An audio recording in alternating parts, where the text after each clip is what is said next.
Isaías, capítulo 1. São estas as mensagens a respeito de Judá e de Jerusalém que o Senhor Deus deu a Isaías, filho de Amós, durante os reinados de Uzias, Jotão, Acás e Ezequias em Judá.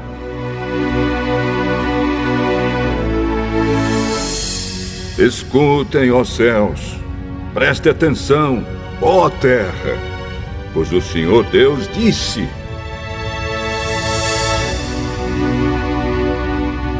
criei filhos e cuidei deles, mas eles se revoltaram contra mim. O boi conhece o seu dono, e o jumento sabe onde o dono põe o alimento para ele, mas o meu povo não sabe nada. O povo de Israel não entende coisa nenhuma.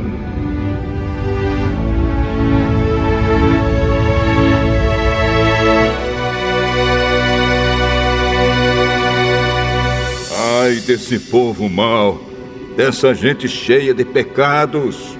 Todos são ruins, todos são perversos.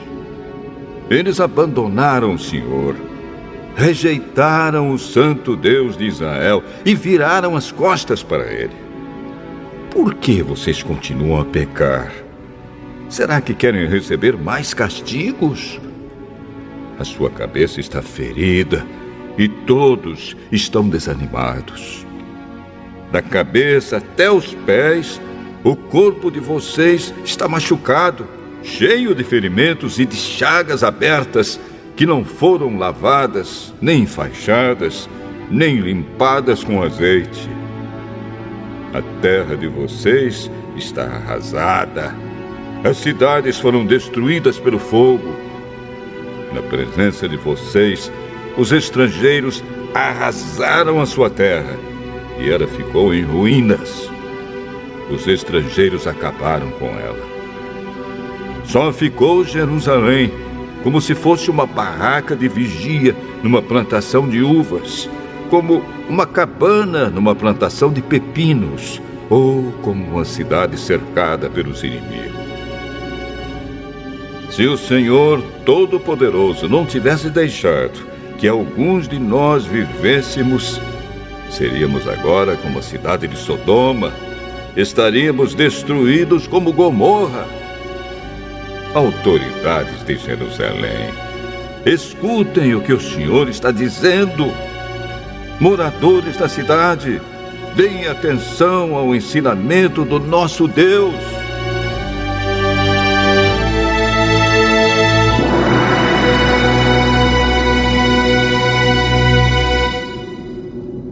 O Senhor diz: eu não quero todos esses sacrifícios que vocês me oferecem. Estou farto de bodes e de animais gordos queimados no altar. Estou enjoado do sangue de touros novos. Não quero mais carneiros nem cabritos. Quando vocês vêm até a minha presença, quem foi que pediu todo esse corre-corre nos pátios do meu templo? Não adianta nada me trazerem ofertas. Eu odeio o incenso que vocês queimam.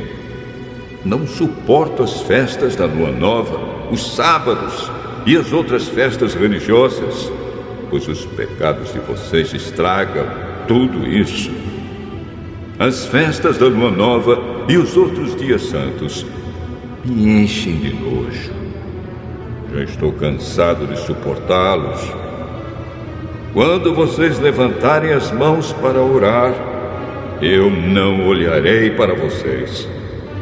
Ainda que orem muito, eu não os ouvirei, pois os crimes mancharam as mãos de vocês. Lavem-se e purifiquem-se. Não quero mais ver as suas maldades.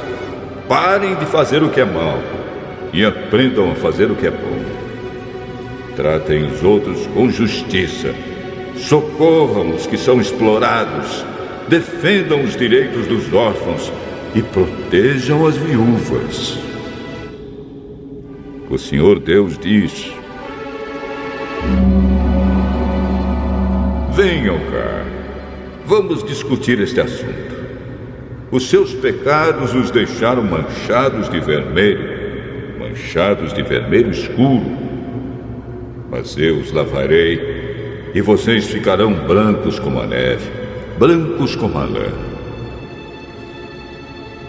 Se forem humildes e me obedecerem, vocês comerão das coisas boas que a terra produz.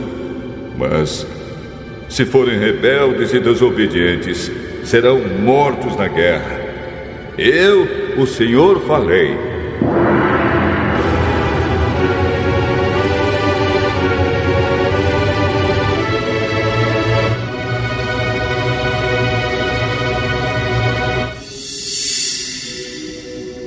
A cidade de Jerusalém era fiel a Deus, mas agora está agindo como prostituta. Estava cheia de gente boa e honesta, mas agora só ficaram assassinos. Jerusalém, você era como prata pura, porém agora não vale nada. Era como o melhor vinho, porém agora é como vinho misturado com água. As suas autoridades são pessoas revoltadas e têm amizade com ladrões. Estão sempre aceitando dinheiro e presentes para torcer a justiça. Não defendem os direitos dos órfãos e não se preocupam com as causas das viúvas. Portanto, escutem o que diz o Senhor, o Todo-Poderoso, o forte Deus de Israel. Ele diz ao seu povo: eu me vingarei de vocês, meus inimigos. Vou acertar as contas com vocês, meus adversários. Na minha ira, vou castigá-los para que fiquem completamente puros, assim como o metal é purificado pelo fogo. Eu lhes darei autoridades e juízes como os que vocês tinham no passado. Então Jerusalém será chamada de Cidade da Justiça e Cidade Fiel. O Deus justo salvará Sião. Salvará todos os seus moradores que se arrependerem. Mas acabará com todos os rebeldes e pecadores, com todos os que abandonam o Senhor. Vocês vão ficar com vergonha das árvores sagradas de que vocês tanto gostavam. Vão ficar desiludidos com os jardins sagrados que lhes davam tanto prazer. Vocês se tornarão como árvores de folhas murchas, como um jardim que ninguém rega. Os poderosos serão como a palha e as suas ações como uma faísca. Eles serão destruídos pelo fogo e não haverá quem possa salvá-los.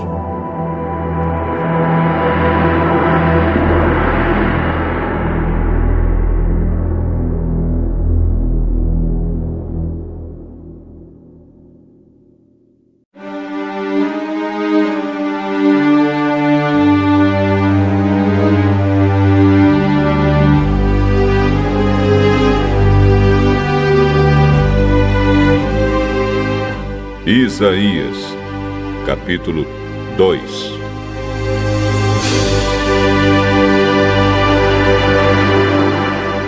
Esta é a mensagem a respeito de Judá e de Jerusalém que o Senhor Deus deu a Isaías, filho de Amós.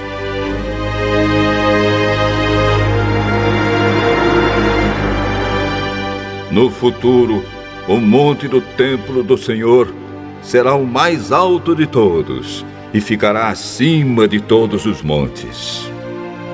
Os povos de todas as nações irão correndo para lá e dirão assim: vamos subir o monte do Senhor, vamos ao templo do Deus de Israel. Ele nos ensinará o que devemos fazer e nós andaremos nos seus caminhos.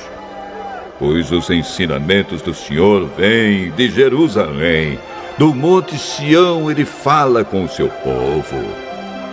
Deus será o juiz das nações, decidirá questões entre muitos povos. Eles transformarão as suas espadas em arados e as suas lanças em foices. Nunca mais as nações farão guerra, nem se prepararão para batalhas. Venham, descendentes de Jacó, vamos caminhar na luz que o Senhor nos dá. Ó Deus, tu abandonaste o teu povo, os descendentes de Jacó, pois o país está cheio de médiuns da Filisteia e de adivinhos que vêm do Oriente. O teu povo segue costumes estrangeiros. A terra de Israel está cheia de prata e de ouro. Não se pode calcular a sua riqueza. E não é possível contar os seus carros de guerra e cavalos. Mas o país está cheio também de imagens.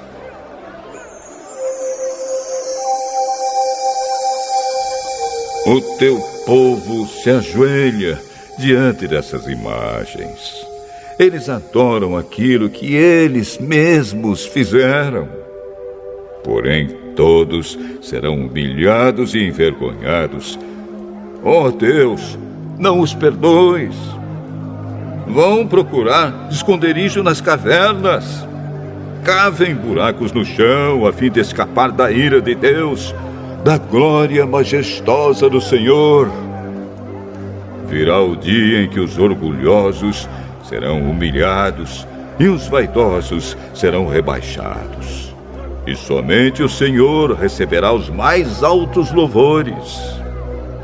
Naquele dia, o Senhor Todo-Poderoso vai humilhar todos os orgulhosos e vaidosos, todos os que pensam que são importantes. Ele destruirá os altos e majestosos cedros do Líbano e todos os carvalhos da terra de Bazã. Ele arrasará todas as montanhas altas e os montes elevados. Ele derrubará todas as torres altas e as muralhas fortes. Ele afundará todos os grandes navios e os barcos mais bonitos.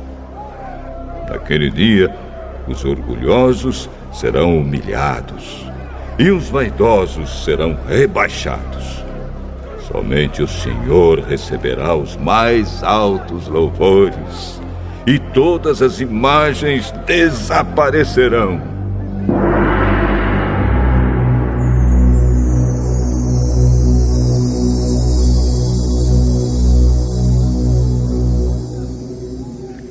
Quando o Senhor aparecer, os moradores da terra ficarão apavorados e fugirão para as cavernas.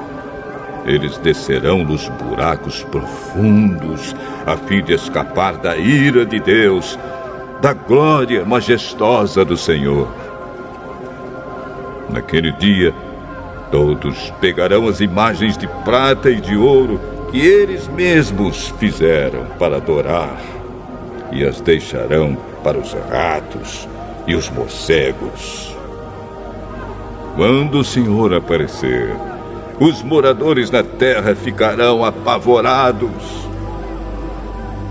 Eles fugirão para as cavernas e se meterão nas fendas das rochas a fim de escapar da ira de Deus, da glória majestosa do Senhor.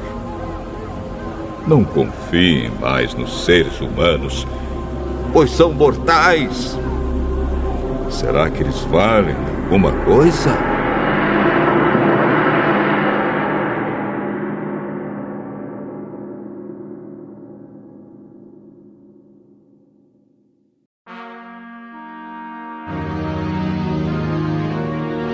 O livro de Baruque, capítulo 6. Esta é a carta que Jeremias enviou aos prisioneiros que seriam levados para a Babilônia pelo rei dos babilônios, a fim de transmitir-lhes a mensagem mandada por Deus.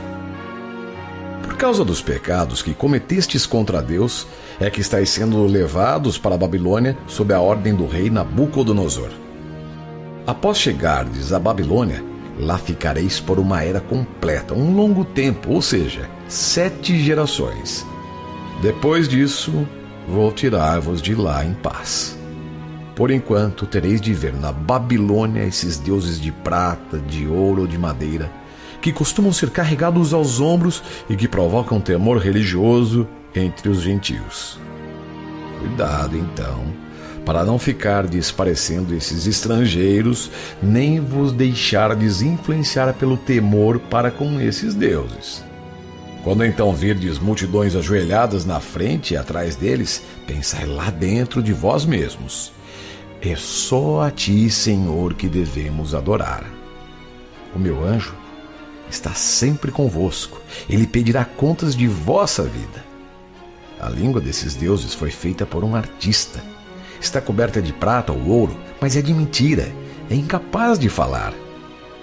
Como se esses deuses fossem moça vaidosa, logo que lhes chega à mão algum ouro, mandam fazer uma coroa para colocar na cabeça deles. De vez em quando, os sacerdotes tiram o ouro ou a prata desses deuses para o seu próprio uso e entregam também às prostitutas no bordel. Com roupas adornam esses deuses de prata ou ouro e madeira como se eles fossem gente. Mas eles são incapazes de se livrarem da ferrugem ou do caruncho. Depois de cobri-los com roupas de púrpura, devem limpar-lhes a face por causa da poeira do templo que lhes caiu em cima. Um fica com um cetro na mão, como se fosse uma autoridade da região, mas não é capaz de matar quem o insulta. Outro tem um punhal ou uma machadinha na mão, mas não consegue defender-se de um agressor ou de um ladrão. Por aí se vê que não são deuses coisa alguma. Então não lhes tenhais temor. Como uma vasilha de uma pessoa que, ao quebrar, perde a serventia, assim também são esses deuses deles instalados em seus templos. Seus olhos vivem cheios de poeira levantada pelos pés de quem entra no templo. Como se fecha todo o recinto em torno de alguém que ofendeu o rei, até que seja condenado à morte, assim também os sacerdotes fecham seus templos com portas, trancas e ferrolhos para que seus deuses não sejam espoliados pelos ladrões. Acendem mais lâmpadas para eles do que para si mesmos, embora os deuses não sejam capazes de ver coisa alguma. Parecem um madeiramento do templo, cujo cerne dizem que está carunchado pelos cupins saídos do chão. Também nada sentem quando vão lhe corroendo a roupa ou a eles próprios. Seu rosto fica preto por causa da fumaça do templo. Em volta deles, por cima de suas cabeças, voam morcegos, andorinhas e outros pássaros, e até gatos saltam. Por aí se vê que não são deuses coisa alguma. Então, não lhes tenhais temor. Quanto ao ouro, de que são cobertos para ficarem bonitos, se ninguém lhes dá lustro, não brilha. Eles mesmos, nem quando foram fabricados, sentem coisa alguma. Foram comprados por um preço muito caro, mas não existe vida dentro deles. Sem pés, são carregados ao ombro, mostrando a todo mundo que nada valem. Deveriam envergonhar-se aqueles que o cultuam, pois se um deus desses cai ao chão, eles é que devem apanhá-lo. Se os colocarem eretos e de pé, por si mesmos, não são capazes de andar. Se tombam, não podem erguer-se. São como as coisas mortas, das quais lhe fazem oferendas. Para seu proveito próprio, os sacerdotes vendem o que foi sacrificado a esses deuses. Outra parte, suas mulheres salgam, sem dar nada para o pobre ou para o mais fraco. Até uma mulher menstruada, ou que acabou de dar à luz, tocam nesses sacrifícios. Por aí se vê que não são deuses. Não lhes tenhais temor. Como poderiam ser deuses? São mulheres que oferecem sacrifícios a esses deuses de prata, ouro e madeira. Nos templos deles, também os sacerdotes circulam com roupa rasgada, barba e cabelos cortados e com a cabeça descoberta. Bradam e gritam diante de seus deuses como se estivessem em cerimônias fúnebres. Os sacerdotes tiram as roupas dos deuses para vestirem suas mulheres e crianças. E eles, quando sofrem alguma agressão ou recebem algo de bom, são incapazes de retribuir. São incapazes de dar ou de tornar o poder real de alguém. Da mesma forma, não podem dar riqueza ou dinheiro a ninguém. Se alguém lhes fizer alguma promessa e não pagar, eles não poderão cobrar.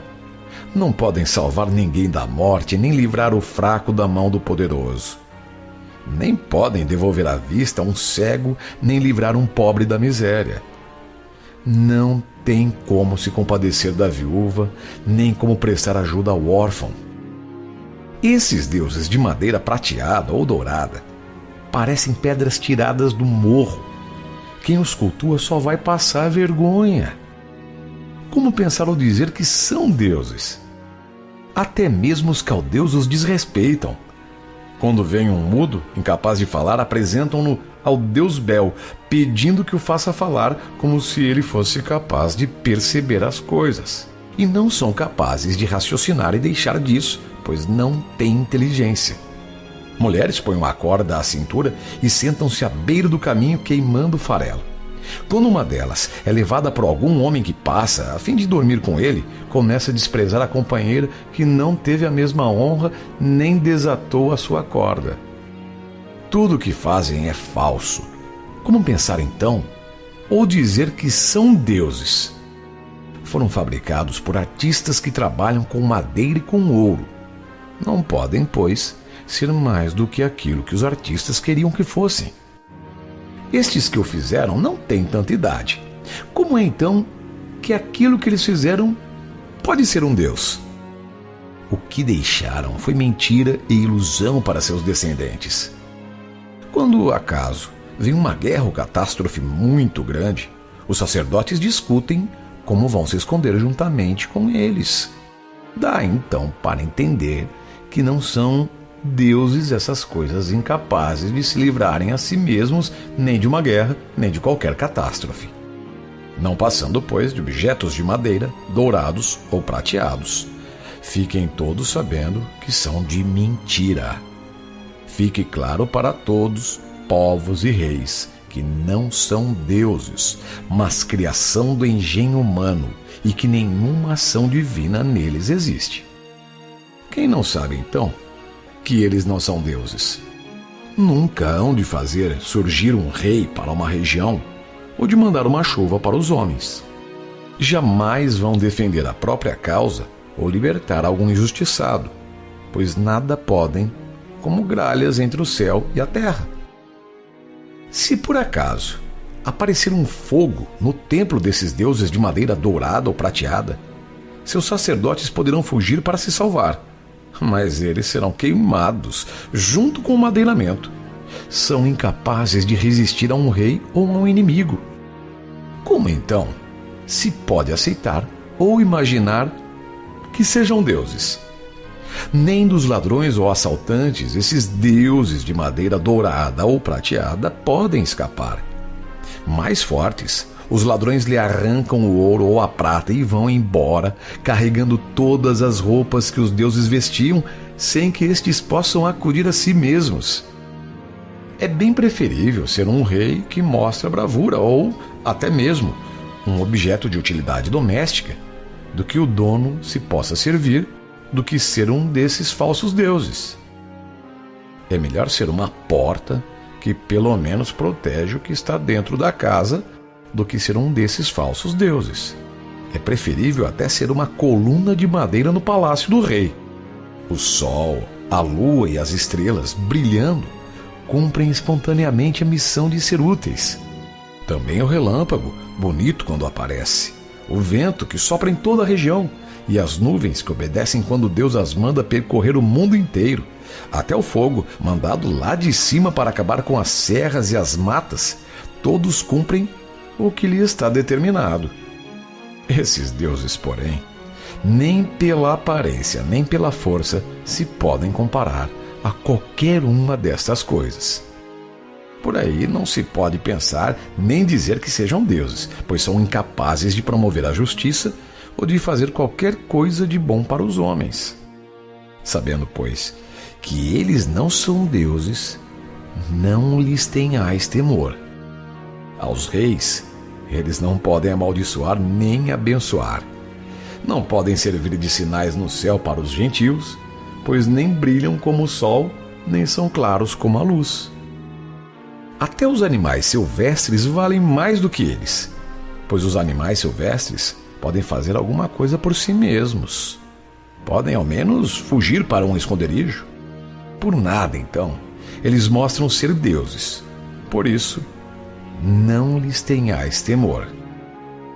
Como um espantalho na plantação de pepinos, que nada vigia, assim também são esses seus deuses de madeira dourada e prateada. Parecem também uma árvore no quintal, onde os passarinhos vêm pousar, ou então um cadáver jogado na cova escura. Pelas roupas de púrpura ou linho que vão apodrecendo em cima deles, já se pode saber que não são deuses. Eles também são corroídos e tornam-se uma humilhação para o país.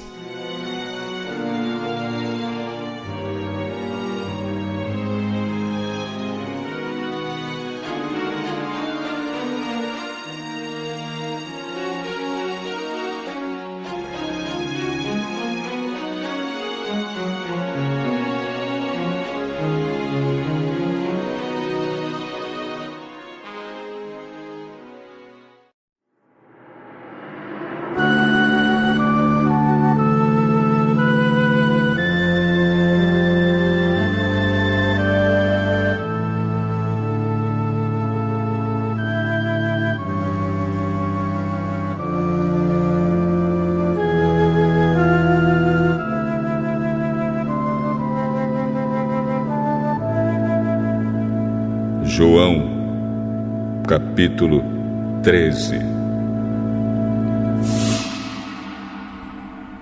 Faltava somente um dia para a festa da Páscoa.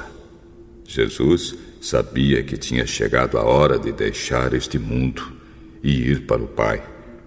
Ele sempre havia amado os seus que estavam neste mundo e os amou até o fim. Jesus e os seus discípulos estavam jantando. O diabo já havia posto na cabeça de Judas, filho de Simão Iscariotes, a ideia de trair Jesus. Jesus sabia que o Pai lhe tinha dado todo o poder e sabia também que tinha vindo de Deus e ia para Deus. Então se levantou, tirou a sua capa, pegou uma toalha e amarrou na cintura. Em seguida, pôs água numa bacia e começou a lavar os pés dos discípulos e a enxugá-los com a toalha.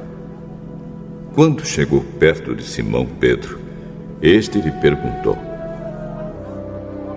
"Vai lavar os meus pés, Senhor?" Agora você não entende o que estou fazendo. Porém, mais tarde vai entender. O Senhor nunca lavará os meus pés. Se eu não lavar, você não será mais meu discípulo. Então, Senhor, não lave somente os meus pés, lave também as minhas mãos e a minha cabeça. Quem já tomou banho está completamente limpo e precisa lavar somente os pés. Vocês todos estão limpos. Isto é, todos menos um. Jesus sabia quem era o traidor. Foi por isso que disse: todos menos um. Depois de lavar os pés dos seus discípulos, Jesus vestiu de novo a capa, sentou-se outra vez à mesa e perguntou: vocês entenderam o que eu fiz? Vocês me chamam de mestre, de senhor, e têm razão, pois eu sou mesmo. Se eu, o Senhor e o Mestre, lavei os pés de vocês, então vocês devem lavar os pés uns dos outros, pois eu dei o exemplo para que vocês façam o que eu fiz. Eu afirmo a vocês que isto é verdade. O empregado não é mais importante do que o patrão, e o mensageiro não é mais importante do que aquele que o enviou.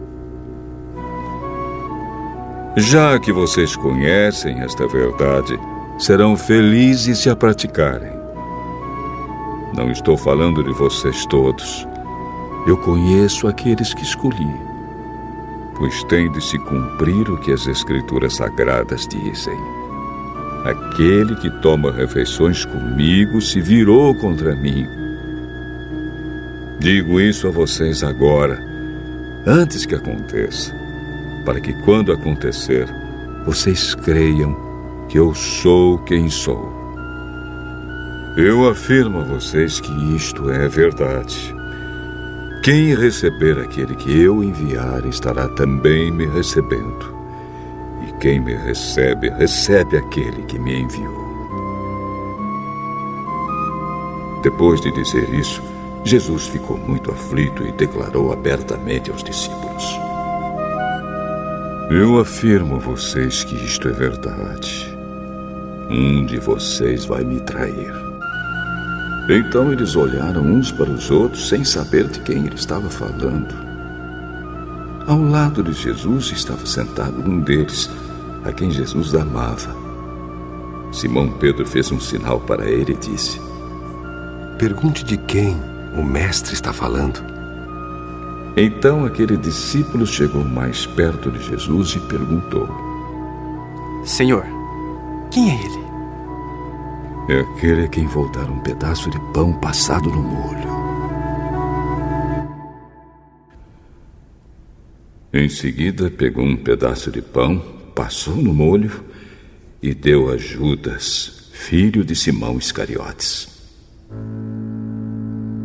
E assim que Judas recebeu o pão, Satanás entrou nele. Então Jesus disse a Judas: O que você vai fazer, faça logo. Nenhum dos que estavam à mesa entendeu por que Jesus disse isso. Como era Judas que tomava conta da bolsa do dinheiro, alguns pensaram que Jesus tinha mandado que ele comprasse alguma coisa para a festa ou desse alguma ajuda aos pobres. Judas recebeu o pão e saiu logo. E era noite. Quando Judas saiu, Jesus disse: Agora a natureza divina do Filho do Homem é revelada. E por meio dele é revelada também a natureza gloriosa de Deus. E se por meio dele a natureza gloriosa de Deus for revelada, então Deus revelará em si mesmo a natureza divina do Filho do Homem. E Deus fará isso agora mesmo. Meus filhos, não vou ficar com vocês por muito tempo. Vocês vão me procurar, mas eu digo agora o que já disse aos líderes judeus. Vocês não podem ir para onde eu vou. Eu lhes dou este novo mandamento: amem uns aos outros. Assim como eu os amei, amem também uns aos outros. Se tiverem amor uns pelos outros, todos saberão que vocês são meus discípulos. Simão Pedro perguntou a Jesus: Senhor, para onde o Senhor vai? Você não pode ir agora para onde eu vou. Um dia você poderá me seguir. Senhor, por que eu não posso segui-lo agora? Estou pronto para morrer pelo Senhor. Está mesmo, pois eu afirmo a você que isto é verdade. Antes que o galo cante, você dirá 3 vezes que não me conhece.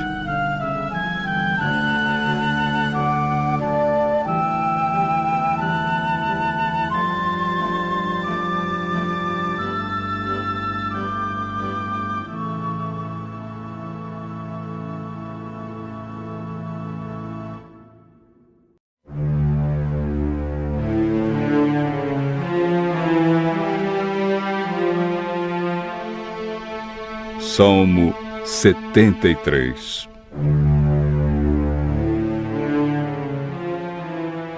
Salmo de Asaf.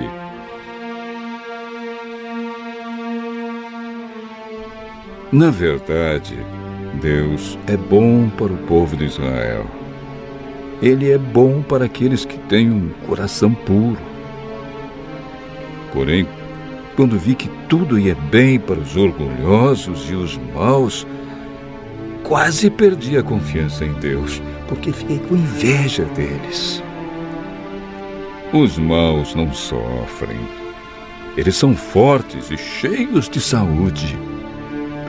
Eles não sofrem como os outros sofrem, nem têm as aflições que os outros têm. Por isso, usam o orgulho como se fosse um colar e a violência como uma capa.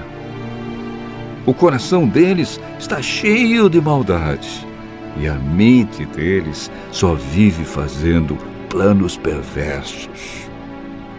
Eles gostam de caçoar e só falam de coisas más. São orgulhosos e fazem planos para explorar os outros.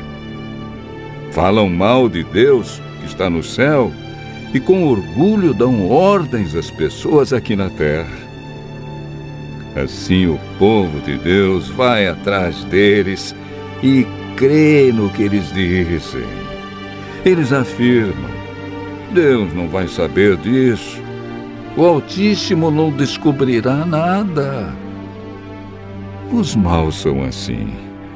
Eles têm muito e ficam cada vez mais ricos. Parece que não adiantou nada eu me conservar puro e ter as mãos limpas de pecado. Pois tu, ó Deus, me tens feito sofrer o dia inteiro e todas as manhãs me castigas.